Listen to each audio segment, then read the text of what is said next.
Hello and welcome to the Michael Mamet Show. I'm your host, Michael Mamet, and we are coming to you from Mount Soma, home of the Sri Someshwara Temple in the mountains of western North Carolina. I got a lot of questions on one of my, I think it was last week's blog, or was it the week before? Anyway, we'll be, essentially addressing those in this podcast.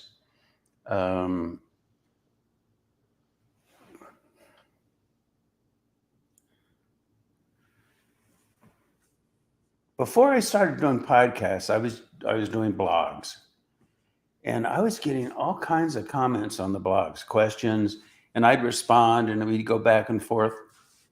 And for some reason, just on a dime, instantly, when I switched from blogs to podcasts, the comments stopped. And I'm not sure why. I guess because if people are listening to the podcast, they're not actually on michaelmamas.net. They're on, I don't know, Scotty, you know better than I do. What do we have? Facebook? Yeah, there's a few. So Yeah, the audio thing. Scotty handles all that stuff. But so maybe it's just the idea of when they're listening, after they listen there, they have questions. Maybe it's like going back to michaelmamas.net and going to the blog, corresponding blog, which would be right at the top if you're current in what you're listening to, and then clicking comments and making your comment. There's also a place after you make a comment to put your name and your email address. We never do anything with that. I think it's required or something. I don't know, but anonymous for your name is fine with me. But it is fun, So, and I'm sure there have to be questions or comments about a lot of these things. We do screen them because every so often, if we get some, what do they call them, Scotty, troll, then we so we don't post whatever. But that doesn't happen very often. But anyway, you're welcome to do that, and I do enjoy it.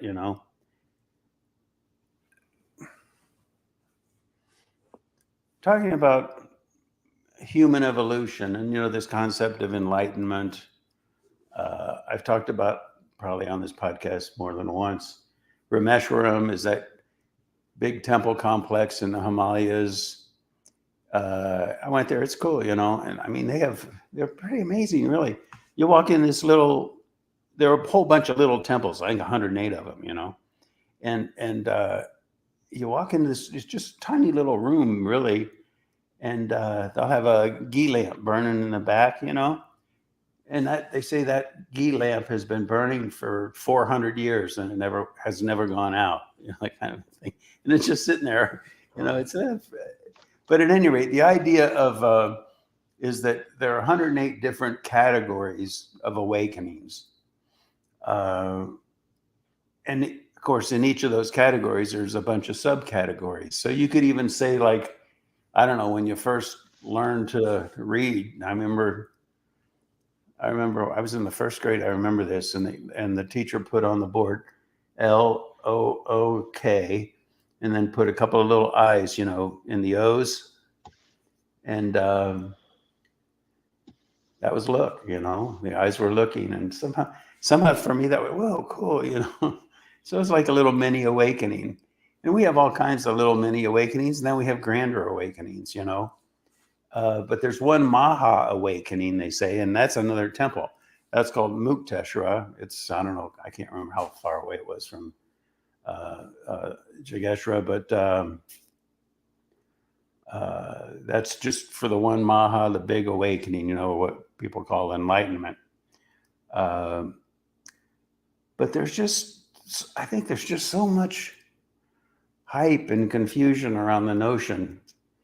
And I like to try and clarify it, It's sort of like, particularly in the West, it's kind of like, and then in India too, all over the world, the notions have become kind of, I don't know, just using the West as representative of what's done to the notion. It becomes like a sort of these new age notions of enlightenment, where enlightened people are like superheroes in a movie or something, and it's just not realistic. Um, and there are all these concepts about, that people read a book and, okay, I get that. And see, here's the thing that, first of all, getting that isn't what it's about. That's just a concept, but becoming it is what it's about. Uh, uh, and the whole idea, like, for example, I'm not a human being. I'm not a human doing. I'm a human being. I'm in my state of being. Okay, easy enough to get that concept, but what does it really mean? And if you get too caught up in concepts, then you think if you just adhere to this narrative of what it is, then you're a spiritually evolved person. And it's just not the way it works, And so what do you do? How do you cultivate a more evolved state? Well, needless to say, proper meditation is the number one key. And you can learn that if you go to my YouTube channel. It's free, Michael Mamas, and the first two things that come up are how to meditate. And it was really fun. Did I put this in the podcast before, Scotty? But I was in the temple, and some guru from India heard about Mount Soma. They call it the Mount Kailash of the West now, which is nice. And so he made a point of coming to Mount Soma when he came to America. And I happened to be there when he was there. And he saw me, and then he kind of left, and then he turned around and walked back in, and he said he wanted to talk, And so I told him, I said, I'm pretty opinionated when it comes to spirituality and all that. And he was there with his son who was translating, and I could tell his son in particular was a little bit, whoa, And so I asked him, I said, well, for example, with respect to meditation, what do you do with thoughts? Did I tell you all this, Scotty? No. No, you don't remember. I said, well, how do you treat thoughts in meditation? And he told me, and I liked it. I said, that's good. And so we went through a bunch of things, and this guy was right on, with everything we talked about. And so it was a real beautiful meeting of minds, And of course, he was as delighted as I was, and he went outside with me and sat me down and wanted to take his picture with me and his family with me and all that. And it was great, it was fun.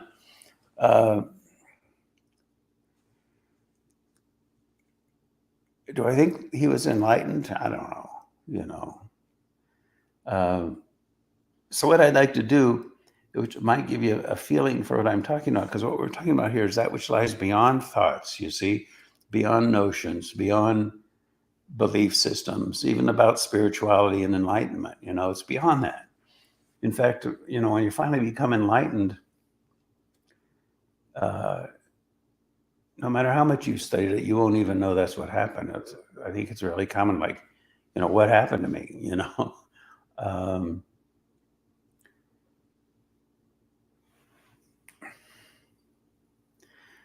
There was a radio interview. I did not hear the radio interview, but somebody told me about it. This was decades ago. Pele, the soccer player, Scotty? Mm-hmm. Yeah. Yeah. I got to meet him in when I was in elementary school. He came to my elementary school. No way. Yeah. What was that like? Yeah, they were promoting soccer. Amazing. Wow. I mean, the guy's presence was just, I remember I was in like 3rd or 4th grade. I mean, I still remember it, You could feel his presence. Is that what you said? He was just amazing. Yeah, for sure. How about that?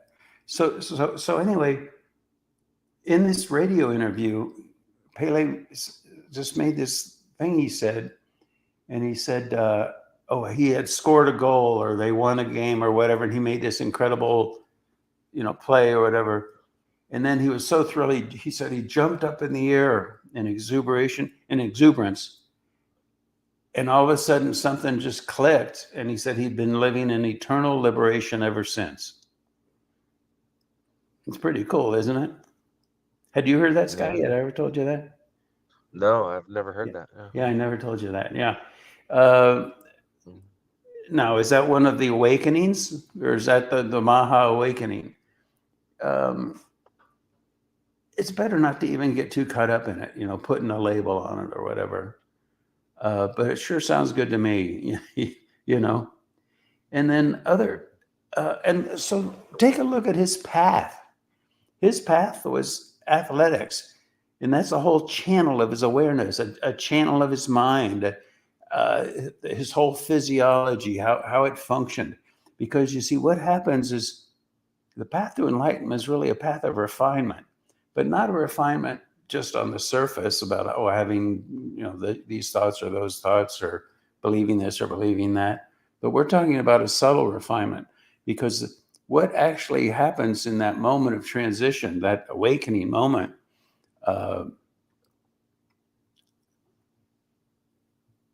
is you awaken to something that we all sense. I think that's why so many people think, they read about enlightenment, they decide they're enlightened. Why is that? Because they sense that place called Chaitanya, the transcendent, the absolute. But there's a physiological shift that happens in how this subtle physiology. We're not talking about blood chemistries here, but a subtle physiology of awareness, you could say. And it's very, very deep, very, very deep within, far beyond emotion, far beyond deep thoughts, far beyond deep feelings. You could, I guess, refer to it as the finest feeling, but it's finer than the finest feelings. It transcends feelings. And in that moment when you awaken to that, it's like it comes upon gradually as you evolve yourself, or refine yourself or whatever.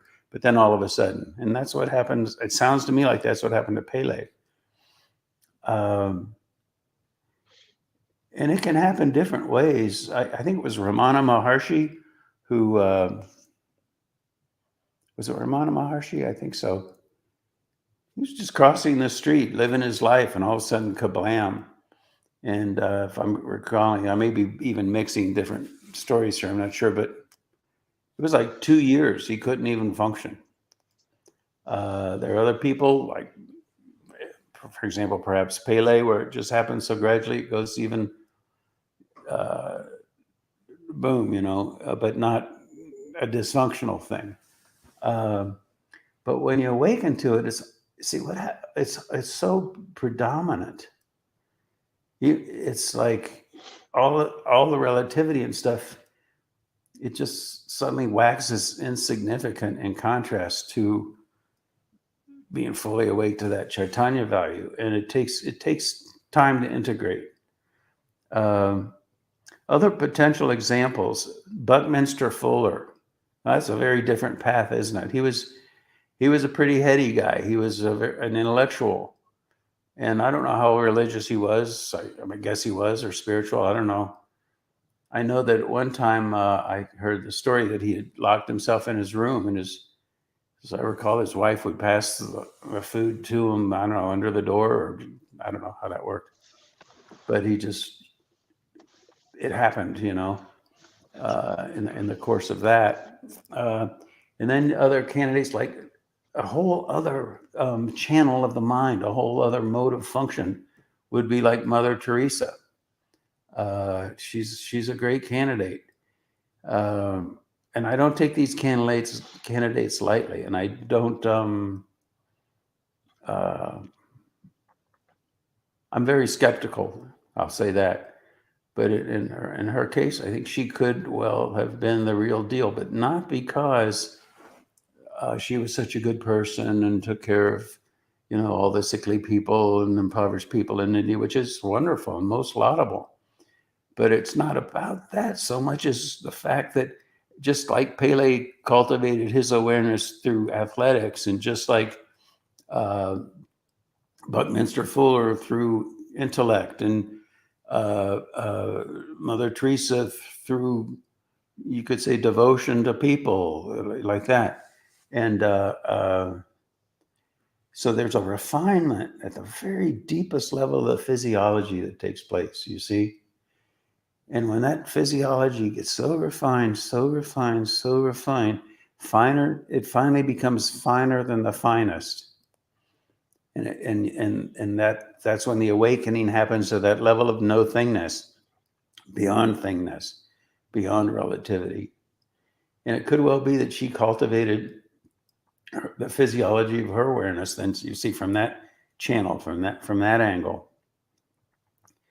Another one is the Dalai Lama. I think the Dalai Lama, and again, there's so many spiritual teachers in the world, and I'm so skeptical of almost all of them. So I'm just picking the few that I think, from my perspective, could potentially be the real deal in that regard, And the Dalai Lama is one, and look how he cultivated it. Very different, all the mantras and everything that the Dalai Lama does, and the meditations and everything. But also, even above and beyond that, was his dedication to his purpose.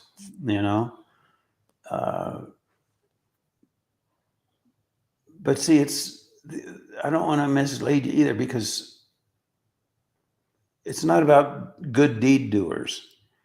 Being a good deed doer is not really a path to enlightenment.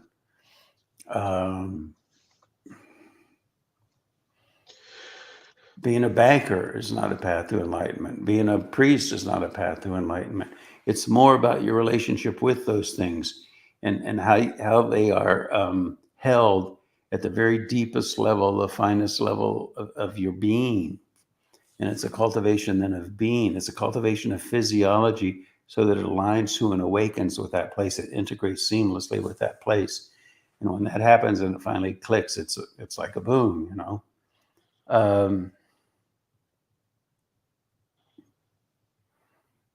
It's beyond attitude. It's beyond beliefs.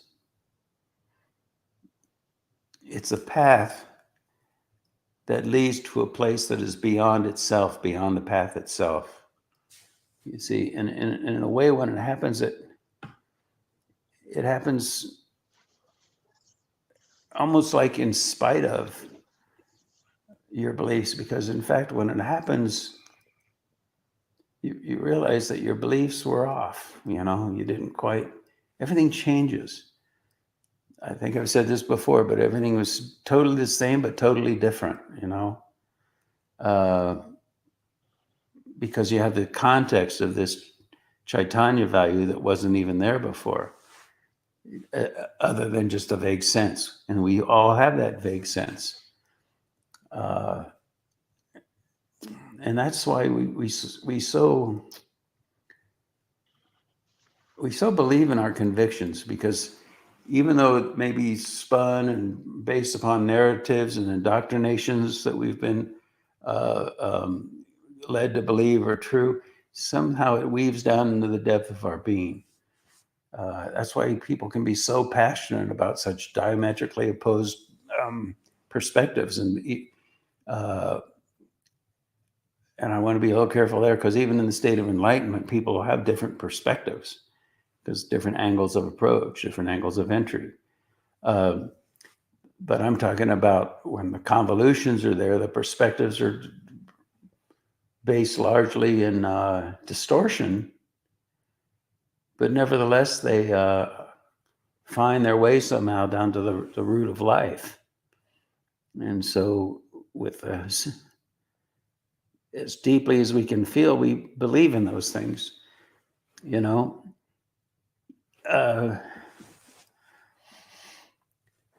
Lord Rama, the Ramayana, I imagine there are a number of people who are listening right now that know all the details of the story of the Ramayana better than I do. But one thing that I actually learned this just the other day, and it impacted me, Scotty. It was like a little mini awakening, huh? And that was that Lord Ram, here he is, incarnation of divinity, all like that, God, if you will. embodiment of the Christ, if you're a Christian, the Christ spirit. But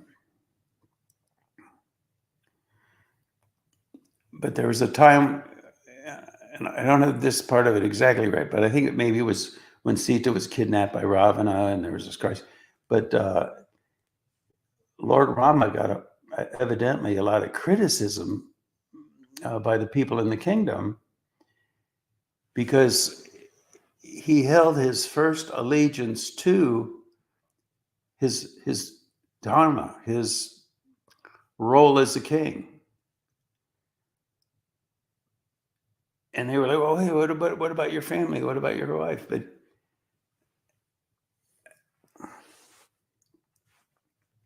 and I guess for me, there's a lesson to be learned there, isn't there, Scotty? Your family, it's your life, it's who you love, it's everything. But the responsibility, particularly of a leader, of a people, there's a responsibility there.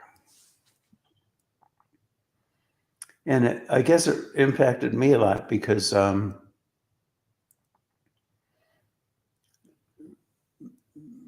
creating Mount Soma, maintaining Mount Soma, directing Mount Soma. Mount Soma became my life, and there are a lot of things in my family life that I wasn't really able to be involved with, going to amusement parks or things like that. Sometimes it was just out of the question, And I guess I felt, I guess I could use the word guilty about it a little bit, or maybe even a lot, But I remember I told my daughter once, it's like I said, I have this bull by the tail. I said, I just can't let it go, It's my responsibility, So at any rate, for me, learning about Raja Dharma means the king's responsibility, his life's path, that's which is most evolutionary for him. What is the right action for him, And learning about that, it helped me, It did. Now there's another thing. And this Fetterman, the guy who is now going to be senator-elect, I guess, from Pennsylvania. I heard a thing about that was really strange to me. And what they were saying, how Kamala Harris broke the glass ceiling, right, Scotty, of a woman being vice president of the United States, first woman ever. So she broke through that glass ceiling, right, Scott? Yeah. Well, I guess you could say that. Yeah. Well, I heard it on. I watch all the different channels. I like to get different perspectives. I even like to hear from the news in India and from the news in France and wherever you can. The perspectives are remarkable how many different perspectives on the same one thing, and they're so diametrically opposed. But at any rate, one perspective I heard about Fetterman is somebody actually said how great it was that he won because it broke the glass ceiling of allowing people to be in office that are brain damaged. Did you hear that, Scott? Yeah. The way I heard it was it broke through everything for people with disabilities. With disability, I see. That makes a little You know more what I mean? sense. They're saying, for disabled person. Yeah. I see. Disabled. That makes more sense. But the way I heard it, they said brain damaged, and I don't know. I don't know.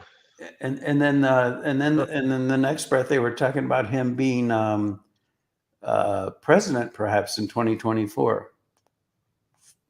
And it got me thinking. At any rate, and I started thinking about Plato and the philosopher king. Plato said that the leaders of a country, the leaders of a nation, should be highly educated people with very refined intellects, very intelligent people. And so they're not just a king and a ruler, but also they're a philosopher. You know, you get a PhD, doctor of philosophy, of mathematics or physics or what have you, but nevertheless, that awareness has been cultivated to such a fine level, you know. And I mean, I think it's not really the way things are working in the world. And, you know, out of that came this, I mean, we don't even test the mental capacity of people that get elected to presidency. And we're more interested in, are we more interested in breaking glass ceilings than getting the person that's most competent for the job? I mean, I'm wondering here, I mean, help me, you know what I mean? It's difficult to really wrap my head around. And then there's the notion, of course, this Plato's philosopher king, and then it kind of got in there with the Romans and the whole idea of Stoicism, and Marcus Aurelius, who was, they say, the last great emperor of Rome, you know, a man who was very laudable, very noble, very well intended for the people of the country of Rome, and that. And then it was after that that the whole thing passed, you know. And so now we get into a place where, what is leadership? I mean, are our leaders just trying to manage the masses, or are they trying to liberate the individual and empower the individuals? Al Gore, and of course, you know, here's the thing: whatever a person believes in, if anybody doesn't believe in that, then they call that denial, right? And so Al Gore had this line. He said, you know, we need to put a price on denial in politics. I mean, I don't know if you hear that the way I do, but that's spooky. That's like, if you disagree with me, there's going to be a price on your head. We're going to make it hard for you. And it does seem like that's kind of going on in the world today. You know, half of the younger voters. But couldn't there be a subtle shift in that too? You know, where Let's hear the problem is, if you deny that there's other alternatives other than the one that you're looking at, then well, that's the there's a point. problem. So it's that's the point. yeah. And that's not what he meant, but you're right. The subtle I shift know. is, you know, I even think I put it in my notes here. Who's the funny man? You know, it goes that whole idea that, like, for example, another one, golly, climate change. And then there's this movie that I just stumbled upon. I didn't watch the whole thing, but I saw enough of it. It's called Climate Hustle. And that's really interesting, because then they have a bunch of these scientists being interviewed, and they're giving all the statistics, say the whole thing is a hoax. It's not real. And they give all this evidence, and these guys are highly credentialed. And then they say that it all comes from the top, the oligarchs who are interested in, you know, managing the masses. They're the ones that determine the funding for different research projects that the scientists do in universities and that. And so the only research that's getting funded is the funding that supports a particular narrative. Am I making sense there, Scott? Yeah, no. It's a little spooky, you know. And so then they talk about, you know, anything that's not consistent with those results that they're coming up with, and they call, you know, universities indoctrination centers now. I don't know, but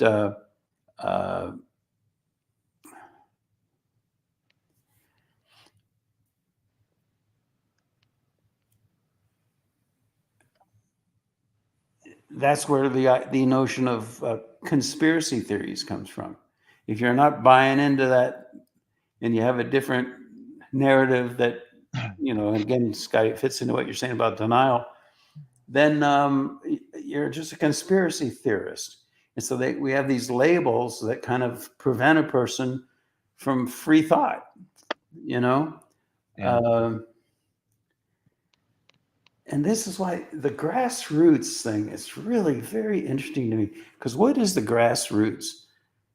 That concept, it's the soul of the people. It's the group consensus and where they're coming from in their hearts and in their being.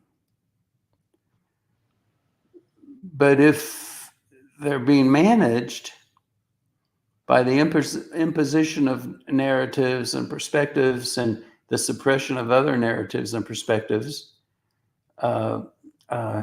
then you even get these currents within the grassroots themselves where they're confused or they're swayed or they're convinced of whatever. And so then at that point, it almost ceases to be the grassroots, doesn't it? And it becomes an indoctrination. So when does critical thinking come into the picture? When does critical thinking cease to be critical thinking and just become a indoctrination into a narrative? And if you really look at world history, that's the history of the world, rulers in ancient times and not such ancient times. If they want to control a narrative, you take over a country and you impose a narrative on that country, and that becomes the belief system of the nation. But here's what happens. See, deep inside, people know better. Deep inside, I believe in the wisdom of the grassroots. I really do. And so even if it can get swayed for a period of time, it's not going to last forever. Lincoln had a quote. That thing, you can fool some of the people all the time, all the people some of the time. You can't fool all the people all the time. I guess it speaks to the same thing, But imagine a world where not based on a narrative that's been imposed, but based on the soul of the nation, the soul of the people, the deep, subtle, profound, heartfelt understanding of life, that place where people are in such a fine feeling level, that deep communion with nature, Mother Nature, in that sense of Chaitanya is so lively, And imagine a nation where the rulership supports that, And it doesn't seem like that's what's going on largely in the world today. In fact, there's a strong argument to be made that there's years ago, centuries ago, whatever, there wasn't that mass communication globally. And so rulers pretty much dominated the mentality of a nation. But now I think for the first time in history of the world, there's like this intent for global domination. I mean, yeah, Hitler had that dream of global domination. I guess you could even say Alexander the Great did. But it's more of a accessible thing now, because you see, the idea is that if you can control energy and you can control finance, then you can control money, and then you can control the media, and you can deindustrialize a nation if you want to, because it becomes a global domination, And it really does seem, I mean, China's not even secret about it. That's what they want to do, And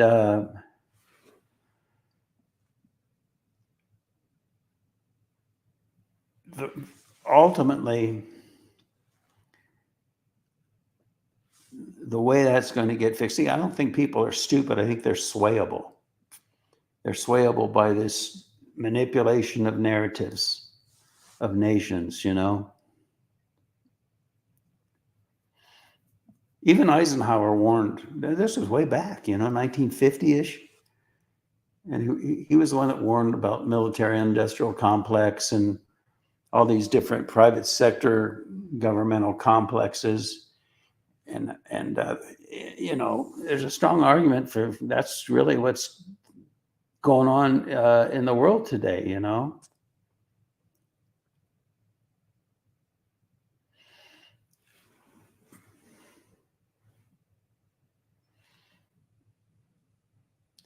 When a person evolves, there's a particular aspect to their psyche, like Paley with athletics and Buckminster Fuller with the intellect, but it becomes very, very fine, very, very refined on a very deep level that their being integrates with their physiology of, be it through athletics or be it through intellect or what have you. And so that it can be compared to like you take a pencil and it's blunt, but you sharpen it and it becomes like a point value.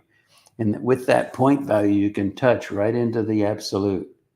From that point of focus, you can say, and that point then in the Vedic tradition is called the Atma, the point at which a person becomes one with the totality. And that's why they say it's smaller than the smallest point value, but it's bigger than the biggest, the unbounded basis for all existence. And similarly, this whole idea of ego and being free of ego, that's not really quite, but let me put it this way, it's misleading because people, I have to have no ego. No. What happens is the ego becomes so refined and so focused that it becomes one with that thing that is the unbounded source of everything. So in that sense, the ego doesn't get small, it gets huge. Your ego now is that you're one with everything. Mother Teresa, she was one with everything. Buckminster Fuller, understanding the nature of life. Operating manual for spaceship Earth, Dalai Lama, dedication to humanity. But it happens through a refinement to the point where you get to that Atman. You see? It's just, it's also beautiful and it's so subtle, and it's understandable that how, you see these concerts. I don't go to them, but you'll see them on television if you surf, and the Rolling Stones fill these huge auditoriums, and all these different acts, they fill these huge auditoriums. That's fine. People are enjoying it and stuff. But how many people would really how many people would go to an auditorium or a football stadium or whatever, where a person is giving a very profound, subtle talk on the nature of life? Or how many people really listen to, these classical guitars? I don't know how they do it, but these pieces are so complicated and they're long and they just have them memorized and they're going through. It's like, how can the human mind possibly do that? It's so incredible. But how many people go, and how many people, you might feel a little, church or something. And so it's like, really, it seems, and even the scholars, the fabulous minds, like even in the Vedic tradition, that stuff, the Sanskrit texts are there, and they're giving profound knowledge on the nature of life and existence, coming right from the rishis, cognized right out of the absolute. And who's listening, really? Very few. The real scholars, even in the arena of religion, how many people really pay attention to the depth of that understanding and get into that level of discernment? You see, well, what is the ego really? And what is this? And what is that? and even when they do, it's basically they might memorize a line out of the Veda and rattle it off, or out of the Bible and rattle it off, but they're not living it, you know? So it's an interesting state that the world is in today. But I do believe that it's changing. I think the grassroots, if you put enough pressure on something, that starts to push back, you know, it starts to react. And I do believe we're coming into a time now where that's kind of a beautiful expression, isn't it? Humanity is going to come to its senses. What does that mean? They're going to come to that place where they're sensing deeper within, and coming from that place, they're going to come to their senses, you see. And so there's a golden age coming, I'm sure of it. It's and there's a great awakening, and it's in process, but it's that pushback right now. It's that tension right now. And I have deep faith in humanity, and that we will figure it out. And so what I would encourage, you know, because you can't be told, you have to find it within yourself. And so really cultivate discernment, you know, and really pay attention to what you believe and why you believe it. And then is that really what you believe? Because I'll tell you, after you become enlightened, you'll no longer believe anything, in a sense, because the relative is that. They call it the relative for a reason. It's just relative. And the absolute is the field of no thingness. You can awaken to it. You can function from it. But it's not an it. It's not a belief system. It's not a philosophy. Even the philosophies and things you learn about it, when you finally awaken to it, you're going to realize that they are not it. You didn't get it, you know, kind of a thing. In fact, I call that whole thing the I get it syndrome. Oh yeah, I've studied spirituality and I get it. And oh yeah, you know, I've read all these books, so I'm enlightened. It's not like that. It's just not. Anything else, Scotty? No, I think that's it.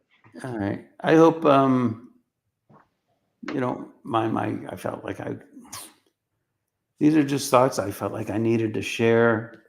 And I hope you're with me and you can hear them. And I hope I said it in a way that could be received, you know. So thanks for listening, and we'll talk again next week.